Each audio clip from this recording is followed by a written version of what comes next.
Pada tahun 1973 di Afrika Selatan, diskriminasi ras masih sangat keras. Jenkins dan Lee yang menentang hal itu mulai merencanakan aksinya dengan cara membagikan selebaran perlawanan. Agar tidak diketahui polisi, mereka mulai menyebar beberapa tas yang berisi bom kecil yang diberi timer, yang nantinya akan menghamburkan selebaran tadi. Namun sialnya aksi tersebut ketahuan dan mereka pun tertangkap. Setelah tiba di kantor polisi, pacar Jenkins yang mengetahui hal itu langsung mendatanginya dan memberinya uang. Agar uang tersebut bisa tersembunyi dengan aman, Jenkins menyembunyikannya ke dalam bokongnya. Di pengadilan Cape Town, Juni 1978, setelah ditemukan 17 bukti, termasuk mesin ketik, Timothy Jenkins sebagai otak bom selebaran dijatuhi hukuman 12 tahun penjara. Sementara rekannya, Stephen Lee, dijatuhi 8 tahun penjara. Setelah itu, mereka dibawa ke penjara Pretoria, dan mereka disambut kepala sipir yang menjelaskan beberapa aturan di penjara. Selama perjalanan ke selnya, Jenkins memperhatikan setiap detail penjara, dari mulai gerbang yang bermodel hidrolik, kunci yang digunakan untuk setiap gerbang, sampai para penjaga dengan senjata. Di hari pertama, sipir membuka pintu untuk sarapan. Saat dalam kantin, Jenkins bertemu dengan Dennis. Ia adalah tahanan politik yang divonis seumur hidup. Setelah selesai berkenalan, Dennis mengajak mereka berkeliling. Dennis menjelaskan spesifikasi penjara dengan tinggi tembok 6 meter, lampu sorot yang sangat terang, dan para penembak yang berjaga di atas atap. Setelah Dennis pergi, datanglah Leonardo. Dia mengatakan bahwa Dennis selalu memberikan rencana omong kosong kepada tahanan baru. Lalu Leonardo mengajak Jenkins dan Lee untuk benar-benar kabur dari penjara. Di hari 23, setelah mengerucutkan ratusan ide yang memungkinkan, Jenkins mulai menganalisa lubang kunci. Ia mengukur lubang kunci penjara dengan kertas dan pensil. Selanjutnya, Jenkins menjelaskan pada Leonardo bahwa ia berencana membuat kunci duplikat menggunakan kayu. Awalnya Jenkins sempat diragukan, namun akhirnya Leonardo mau membantu. Di ruang makan, Leonardo dan Lee membuat kegaduhan agar sipir mendekat dan Jenkins bisa memperhatikan detail kunci di pinggangnya. Berhari-hari Jenkins memperhatikan kunci di kepalanya, lalu menggambarnya di kertas. Di hari 73, saat ini Jenkins bekerja di kerajinan kayu dengan peralatan yang lengkap. Tentu saja membuat kunci sangatlah gampang. Jenkins memanfaatkan ini setiap hari, tapi untuk menyembunyikan kunci, Jenkins memasukkannya ke dalam termos kopi yang berisi air sehingga ia bisa lolos dari pemeriksaan. Sampai di mana kunci yang Jenkins buat siap untuk dicoba. Dan ia pun berhasil membuka pintu pertama, yang ternyata pintu yang kedua hanya bisa dibuka dari luar. Dan ia pun membuat kunci untuk pintu kedua dengan cara yang sama. Singkat cerita, ia pun berhasil membuat duplikat kunci yang kedua. Di hari yang ke-100, para tahanan membersihkan bagian luar sel. Kesempatan ini digunakan Jenkins untuk mencoba kunci yang dia buat. Kunci kayu itu berhasil mengunci pintu itu, tapi ia mau buka lagi, kunci itu malah patah dan menyangkut di dalam. Jenkins mencoba segala cara untuk mengeluarkan potongan kunci itu, tapi gagal. Saat Van der Meer datang untuk mengunci setiap sel, ia heran karena kunci pintu sel Jenkins menonjol, tapi ia tidak ambil pusing akan hal itu. Masalah selanjutnya adalah bagian mereka membuka pintu yang kedua dari dalam, sedangkan lubangnya di luar. Di sela-sela waktu bersih-bersih, Leonardo memberi ide dengan sapu melewati jendela. Tapi Jenkins bilang itu percuma karena jika hanya kunci yang bisa masuk tanpa bisa mutarnya. Hingga ketika Jenkins sedang bekerja, ia memperhatikan mesin bubut yang digunakan kepala sipir. Lalu ia membuat sambungan yang bisa memutar di ujung gagang pintu.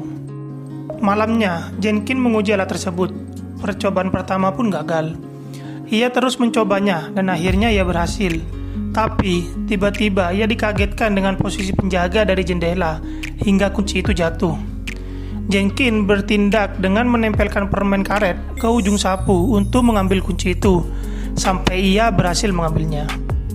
Keesokannya, Jenkins memberitahu Lee dan Leo bahwa ia berhasil membuka pintu besi. Namun ini adalah awal perjalanan mereka. Di hari selanjutnya, saat mereka membersihkan toilet tahanan, rencana kabur mereka sudah terdengar oleh beberapa tahanan lain. Mereka juga ingin ikut, tapi mereka minta waktu untuk bersiap-siap. Leonardo yang mendengar hal ini langsung bilang kalau dia tidak mau lama-lama lagi di penjara Petronia ini. Rutinitas di dalam penjara membuat Jenkins bisa melihat titik lemah dari penjara ini. Salah satu hal yang Jenkins lakukan adalah berkomunikasi dengan tahanan yang memiliki akses seperti Kitson. Kitson memiliki akses ke lemari film yang berada di tangga. Jenkins meminta agar Kitson menyimpan semua kunci yang telah ia buat dan membiarkan pintu tersebut tidak terkunci. Selain Kitson, ada Portla. Dia ini adalah tahanan kulit hitam yang sehari-hari menjadi tukang bersih-bersih. Jenkins di sini meminta bantuannya untuk tidak membuang baju bekas tahanan yang baru masuk agar nantinya bisa Jenkins gunakan untuk kabur. Di hari 296, Leonardo dan Jenkins mencoba kunci-kunci yang mereka buat. Tapi untungnya sipir tidak mendengar suara gerbang ketika kuncinya diputar. Dan ketika sipir berkeliling, Jenkins dan Leonardo kembali dan masuk ke dalam lemari film. Saat dirasa aman, mereka berdua pun lanjut mencoba kunci ke pintu selanjutnya. Dan ketika mereka mencoba membuka pintu selanjutnya, belum sempat terbuka, tiba-tiba mereka mendengar kalau sipir menuju ke arah mereka. Akhirnya mereka bergegas dan kembali lagi masuk ke lemari film. Dan saat ada kesempatan, mereka kembali ke kamar masing-masing. Esok paginya, Jenkins dibangunkan oleh kepala sipir yang hendak melakukan pemeriksaan sel. Selanjutnya, kamar sel diperiksa oleh sipir dan tidak lama Jenkins dipanggil. Kepala sipir menjatuhkan mug yang berisi kunci kayu Jenkins lalu menanyakan benda tersebut. Jenkins mengatakan bahwa itu adalah penjepit foto dan ia pun memperagakannya ke sebuah foto. Setelah kejadian itu, Jenkins makin waspada dan menyembunyikan semua kunci ke tempat yang berbeda. Selain kunci, dia pun menyimpan beberapa baju yang ia dapat dari Portla. Hari ke-404, Jenkins di sini membiarkan giginya sakit. Setelah diperiksa, sesuai dugaannya, dia disuruh ke klinik untuk mencabut gigi. Momen ini ia manfaatkan untuk menganalisa pintu terakhir yang digerakkan secara hidrolik. Dan ia pun jadi tahu kalau pintu ini hanya bisa dibuka lewat ruangan yang tidak jauh dari pintu tersebut. Terlepas dari rencana mereka yang udah hampir 100%, Jenkins tetap masih ingin mengajak kubu Dennis untuk ikut kabur. Namun, tetap saja rekan-rekan Dennis punya banyak alasan seperti bagaimana cara bertahan hidup dan sebagainya. Leonardo yang merasa kurang dihargai pun langsung bilang kalau dia itu pengecut. Tapi Dennis beralasan kalau diam di penjara adalah caranya untuk melawan pemerintah. Tapi Jenkins justru berpikiran berbeda kalau pelarian ini adalah salah satu caranya. Karena Dennis tetap tidak mau ikut, Leonardo bilang kalau dia akan menyesali keputusannya. Di tengah malam, Jenkins, Lee, dan Leonard mulai menjalankan aksinya dengan hanya menggunakan pakaian dalam. Mereka diam-diam menyelinap keluar sel. Di tengah perjalanan, mereka pun mulai membawa semua persediaan yang mereka sembunyikan. Mereka pun menuju lemari film. Di sini, mereka hampir saja ketahuan. Tetapi untungnya Dennis tidak disangka mengalihkan perhatian sipir. Ia mengalihkan perhatian sipir dengan memutus listrik yang ada di sepanjang lorong. Lampu yang mati membuat para tahanan mengeluh, sehingga membuat sipir untuk naik ke atas. Setelah mendengar sipir naik ke atas, mereka bertiga mulai keluar dan membuka pintu gerbang satu persatu. Setelah gerbang listrik terbuka, mereka menuju gerbang terakhir yang belum pernah mereka coba sama sekali. Makanya, di pintu ini mereka sempat berdebat, kunci apa yang akan mereka pakai. Jenkins mencoba dan gagal, dan membuat mereka panik. Namun ketika Leonard mencobanya, ternyata ia bisa membukanya, karena Jenkins kurang dalam memasukkan kunci tersebut. Sebelum membuka pintu terakhir, mereka pun berpelukan, dan mereka bahagia karena pintu kebebasan sudah di depan mata, dan perjuangan mereka selama 400 hari tidak sia-sia.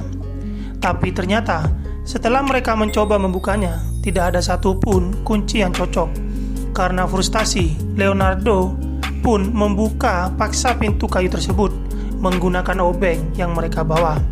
Suara pukulan tersebut bisa saja didengar sampai koridor dan pastinya sangat bahaya.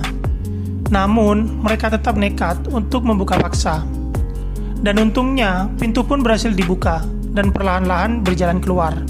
Tibanya di jalan umum, mereka pun langsung mencari taksi dan membayarnya dengan uang pemberian pacar Jenkin. Selanjutnya, mereka menuju perbatasan Mozambik, Tanzania, hingga akhirnya pergi ke London. Di London, dia melanjutkan perjuangan hingga akhirnya status perunahan mereka dicabut di tahun 91. Dennis yang gak ikut kabur akhirnya bisa bertemu keluarganya setelah ia bebas pada tahun 85, di mana akhirnya perjuangan mereka ini tidak sia-sia. Di tahun 92, praktik apartheid di Afrika Selatan dihapuskan dan tahun 94, Nelson Mandela diangkat jadi Presiden Afrika Selatan.